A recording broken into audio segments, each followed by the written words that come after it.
আবু জাহেল বলল সুরাকারে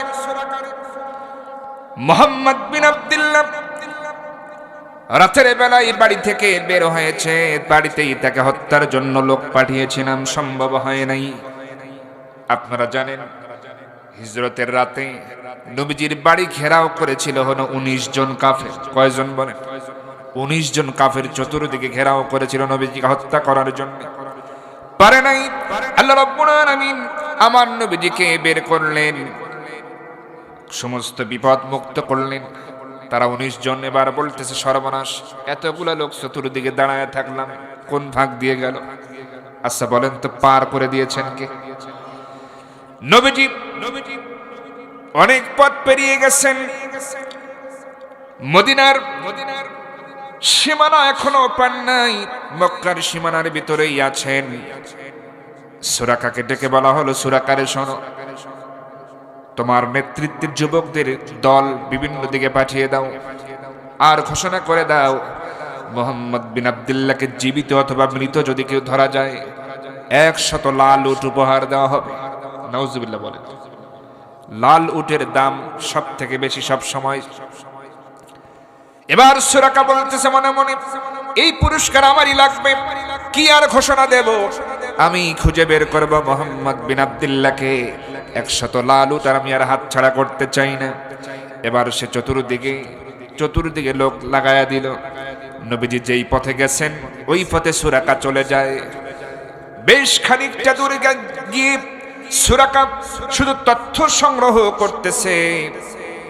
এবার সুরাকা ওই পথে কোন বৃদ্ধা নারীর সঙ্গে যদি দেখা হয় তাকেও জিজ্ঞেস করে, তোমরা কি এই রকম চেহারার লোক যেতে দেখেছ? যদি দেখে থাকে কয় হ্যাঁ গেছে, এদিকে দেখছি। আবার সুরাকা এমন মানুষ, ঘোড়ার পায়ের চিহ্ন, উটের পায়ের চিহ্ন, মানুষের পায়ের চিহ্ন সে বুঝতে পারত যেটা কোন বয়সের মানুষ, অথবা কোন ঘোড়ার পায়ের ছাপ দেখে বলে দিতে পারতো যে এটা অমকের ঘোড়া। তাহলে বলেন তো জ্ঞান তার কম না বেশি? এমন বিচক্ষণ মানুষ। শুধু তাই নয়, যদি কোনো উট পায়খানা করত, উটের পায়খানার ধরন হলো ভিন্ন। ওই উটের পায়খানা, এই পায়খানা দেখেই বুঝতে পারত এই উট কোন এলাকার উট, কি খাইছে সে বলে দিতে পারত, এমন জ্ঞান তার। সেই সুরাকা দুই একজন সঙ্গী নিয়ে নবীজি যে রাস্তা দিয়ে গেছেন সেই রাস্তায় চলে যায়। হঠাৎ করে দ্রুত গতিতে ঘোড়া চালায়া দেখতে পারে ওই তো মুহাম্মদ বিন আব্দুল্লাহকে দেখা যায়, ধরা লাগবে। এবার 100 লাল উট হাতছাড়া করা যাবে না। এবার সুরাকা কাছে চলে যায়, গিয়ে ডাক দেয়, মুহাম্মদ বিন আব্দুল্লাহ দাঁড়াও, তুমি গ্রেপ্তার হয়ে গেছো, আর সামনে যেতে পারবে না। নবীজি বলতেছেন সুরাকারে, এমন কথা বলো না, আমি গ্রেপ্তার হয়ে গেছি, আমি বন্দী, এমন কথা বলো না, বরং তুমি ফিরে যাও, কারণ এই মুহূর্তে আমার পিছনে আসলে তোমারই বিপদ হবে। আমাকে বের করার দায়িত্ব নিয়েছেন স্বয়ং আল্লাহ রাব্বুল আলামিন। সুবহানাল্লাহ। তুমি আর অগ্রসর হইও না। সুরাকা বলে না, অবশ্যই তোমাকে বন্দী করে নিয়ে যেতে হবে, কারণ তোমাকে নিয়ে যেতে পারলে আমার সম্মান মর্যাদা বেড়ে যাবে, অনেক পুরস্কার আমি পাবো। এইভাবে নবীজিকে যখন ধরার জন্য অগ্রসর হয়, এবার হাদিসের মধ্যে এসেছে সুরাকার ঘোড়া বালির ভিতরে আস্তে আস্তে তার ঘোড়ার পা ডেবে যাওয়া শুরু করলো, আর সামনে অগ্রসর হতে পারে না। সুরাকা প্রথমবার বুঝতে পারে নাই। এবার নবীজি বেশ কিছু দূর যখন চলে যায়, সুরাকা এবার ঘোড়া দাবড়ায় আবার সামনের দিকে যখন চালাতে যায়, আবার ঘোড়া তখন ডেবে যায়, হাঁটু পর্যন্ত ডেবে যায়। সুরাকা এবার ভয় পেয়ে গেল, মনে হয় কোনো অঘটন ঘটতে চলছে। ডাক দেয় মুহাম্মদ বিন আব্দুল্লাহ রে, মনে হয় তোমার কারণেই এমনটা হচ্ছে রে মুহাম্মদ বিন আব্দুল্লাহ, তুমি আর এমন ভাবে যেও না, আমাকে একটু উদ্ধার করো, আমি আর তোমার পিছু নেব না। নবীজি বললেন, সুরাকা রে, তোমাকে আগেই বলেছিলাম আমাকে অনুসরণ করো না, ধরার চেষ্টা করো না, তাহলে তোমার ক্ষতি হয়ে যাবে। এখন তো প্রমাণটা পেনি, অগ্রসর হও না, আমাকে ধরার জন্য চেষ্টা করো না।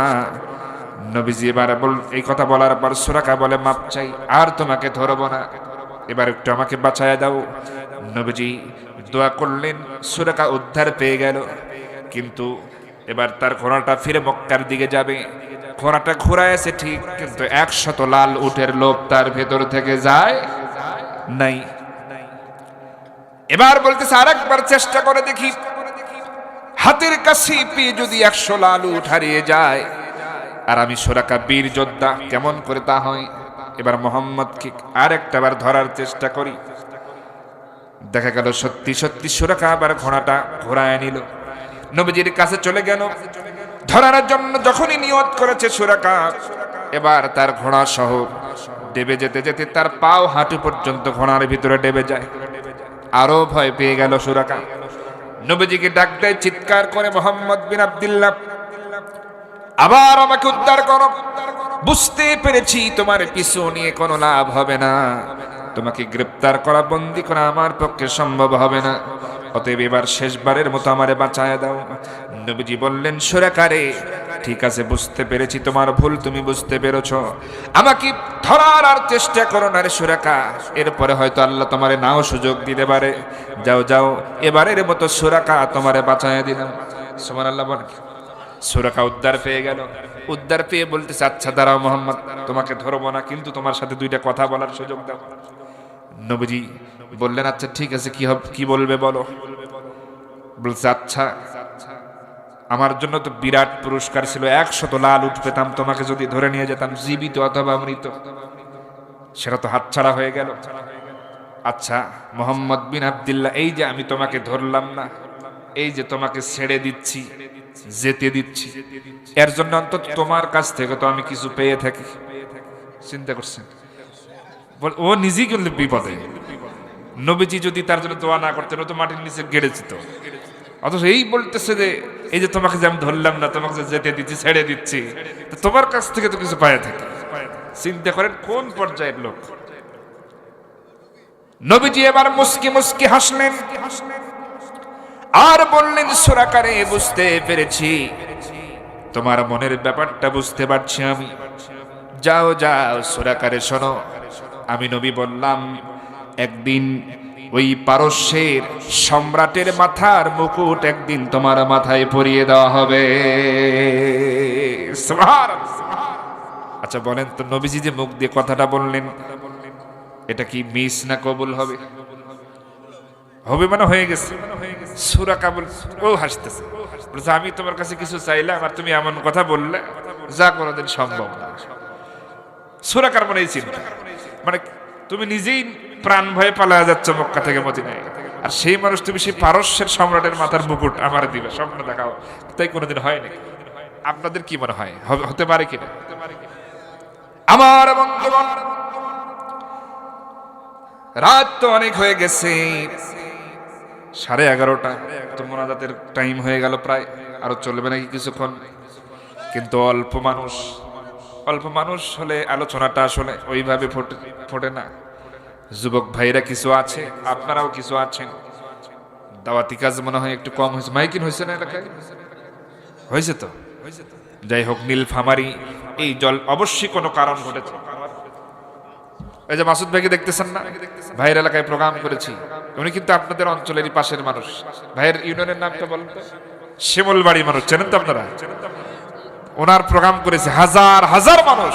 বলে দেখেন, এখানে কোনো একটা ঘটনা ঘটছে এবং আমি আগের থেকে একটু জানি, একটা নিউজ আমি পেয়েছি যেখানে কি হয়েছে, এরকম খবর আমি কিছু পাইছি। তবে যাই থাক, অন্তত কোরআনের মাহফিলের ব্যাপারে কোনো ধরনের মনের ভিতরে দ্বন্দ্ব বা এগুলো থাকার প্রয়োজন নাই, থাকা চলবে না। এই জল ঢাকা হচ্ছে, বাংলাদেশের সকল মানুষ জানে, যেই প্রান্তে যাবেন নীলফামারী জল ঢাকা উত্তরবঙ্গের মধ্যে, সকলের ধারণা আছে, গোটা বাংলাদেশের সকল মানুষের মধ্যে এই ধারণা বদ্ধমূল, এই ধারণা পরিষ্কার যে এই নীলফামারীর জল ঢাকা হচ্ছে ইসলামী আন্দোলনের ঘাঁটি একটা জনপদ। কথা বলেন ঠিক কিনা? জল ঢাকার মাটি ইসলামী আন্দোলনের ঘাঁটি, এখানে এর মধ্যে কোনো ভেজাল নাই, খেয়াল করেন। কিন্তু বাস্তবে আজকে একটু অন্যরকম দেখতেছি, অবশ্যই কিছু একটা হয়তো বা হয়েছে, আল্লাহ পাক মাফ করে দিন, বলছে আমিন। আমার ভাইরা খেয়াল করুন, তাহলে সুরাকা এমন কথা বলল। নবীজি বললেন, সুরাকারে ঠিক আছে ফিরে যাও। সুরাকা ফিরে গেল। আমার নবীজি যখন ইন্তেকাল হয়ে যায়, নবীজির ইন্তেকালের পরে হযরত আবু বকরের শাসনামল, তিনিও যখন ইন্তেকাল করলেন 2 বছর পর শাসন ক্ষমতায় বসলেন হযরত ওমর ফারুক রাদিয়াল্লাহু তাআলা আনহু। আমার বন্ধুগণ, দিন কায়েম হয়ে গেছে। নবীজির হাত ধরে মদিনায় ইসলামী রাষ্ট্র কায়েম করেছেন। নবীজির ইন্তেকাল হওয়ার পর সেই ইসলামী রাষ্ট্র দিয়ে সেই জীবন ব্যবস্থার দায়িত্ব পেলেন হযরত আবু বকর। আবু বকর রাদিয়াল্লাহু তাআলা আনহু কোরআন দিয়ে শাসন করতেছেন। 2 বছর পর তিনি ইন্তেকাল করলেন। দায়িত্ব পেলেন হযরত ওমর। পারস্যের সঙ্গে একটা যুদ্ধ হলো মুজাহিদদের। সেই যুদ্ধে পারস্যের সম্রাট নিহত হলো। অনেক সম্পদ, স্বর্ণ, গহনামণি, মুক্তা মুসলমান তাদের মুজাহিদদের জমা হয়ে যায়, মুজাহিদদের কাছে জমা হয়ে যায় গনিমতের মাল। এবার এগুলো হযরত ওমর ফারুক রাদিয়াল্লাহু তাআলা আনহুর সামনে যখন হাজিরি করা হয়, হযরত ওমর দেখতেছে না এত সোনা দানা, এত মণি মুক্তা পারস্যের দরবারে ছিল। হযরত ওমর খুঁজতেছেন গনিমতের মালগুলো, দেখতেছেন, নজর করতেছেন। হঠাৎ করে তার ভিতরে ওই পারস্যের সম্রাটের একটা মুকুট তিনি দেখতে পেলেন, মণিমুক্তা খচিত মুকুট। হযরত ওমর ফারুক রাদিয়াল্লাহু তাআলা আনহু সেটা হাতে নিলেন। হাতে নিয়ে সাহাবীদের বললেন, ও রাসূলের সাহাবীরা, তাড়াতাড়ি করে একটু খবর নিয়ে চলে যাও, দেখো তো সুরাকা কোথায় আছে। সুরাকাকে একটু আমার সামনে একটু হাজির করতে পারো নাকি? এবার সবাই সুরাকার বাড়িতে চলে যায়। সুরাকা ততদিনে বৃদ্ধ হয়ে গেছে, মাথার চুল সাদা হয়ে গেছে, দাড়িগুলো সাদা হয়ে গেছে, এখনো শক্তি আছে কিন্তু বৃদ্ধ হয়ে গেছে। সাহাবীরা তাকে নিয়ে আসলো। নবীজির সাহাবীরা সুরাকাকে বলল, আমিরুল মুমিনিন হযরত ওমর যেতে বলেছেন, দেখা করতে বলেছেন। সুরাকা এবার আমিরুল মুমিনিনের আদেশ তো অমান্য করতে পারে না। এবার হযরত ওমরের সামনে গিয়ে হাজির। সুরাকা এবার যখন হাজির হয়ে যায় হযরত ওমর, এবার সুরাকা কি সামনে পিঠ ওই মুকুটখানা, মানে মুক্তা খচিত মুকুটখানা এনে সুরাকার মাথায় পড়ায় দিয়ে বলতেছে, রে শোনো রে সুরাকা, নবীজি যেদিন তোমাকে বলেছিল পারস্যের মাথা, রাজার মাথার মুকুট তোমার মাথায় পরিয়ে দেওয়া হবে, রাসূলের সেই দেওয়া ওয়াদা আজকে পূর্ণ করে দিলাম। সুবহানাল্লাহ। সুরাকা এই অবস্থা দেখে সেই কাঁপতে কাঁপতে তার দাড়িগুলো ভিজে ভিজে পড়তেছে। আহারে, মুহাম্মদ রাসূলুল্লাহ সেদিন তো সত্য কথাই বলেছে। সুবহানাল্লাহ। আমার ভাইরা খেয়াল করেন, আল্লাহ রাসূল তার দ্বীন প্রতিষ্ঠা করতে গিয়া জন্মদেশ ছাড়লেন। মদিনায় রাষ্ট্র গঠন করতে হলো। বিভিন্ন দেশ একের পর এক বিজয় অর্জন করলো সাহাবায়ে কেরাম। আর এই দিন প্রতিষ্ঠা করতে গিয়া সাহাবায়ে কেরামদের অসংখ্য সাহাবী শাহাদাত বরণ করলেন, বদরে করলেন, ওহদে করলেন। আমার ভাইরা, এই কাজ কি শুধু পুরুষেরাই করেছে না নারীরাও করছে? আমার তো ধারণা মা বোনদের সংখ্যা আপনাদের চাইতে অনেক গুণ বেশি এখানে। কথা বলেন ঠিক কিনা? এই জন্য আমি নিয়ত করছি যে আপনাদের কোনো ওয়াজি করবো না, আপনারা সবাই চলে গেলেও মা বোনদের ওয়াজ করে চলে যাবে। এই যুবক ভাইরা শোনেন, তবে দুই একটা কথা বলি। যুবক ভাইরা তো মোবাইল নিয়ে ব্যস্ত। এখন বিয়ে শাদী করেন নাই কারা, দেখি হাত তোলেন তো। যে কয়জন আছেন যুবক বিয়ে করেন নাই কারা, দেখি হাত তোলেন। মাশাআল্লাহ। আচ্ছা, এই বড় মানুষ হাত তুলছে, সমস্যা নেই, হাত নামান। শোনেন, দিনদার দেখে বিয়ে করতে হবে। কেমন বিয়ে বলেন তো? দিনদার। তবে একটা কথা বলে যাই, যে নারীর ভিতরে 4টা স্বভাব আছে, এই নারীকে বিয়ে করা যাবে। কয় স্বভাব? যে নারীর মধ্যে 4 ধরনের স্বভাব আছে, ওই নারীকে বিয়ে করা যাবে। শুনবেন?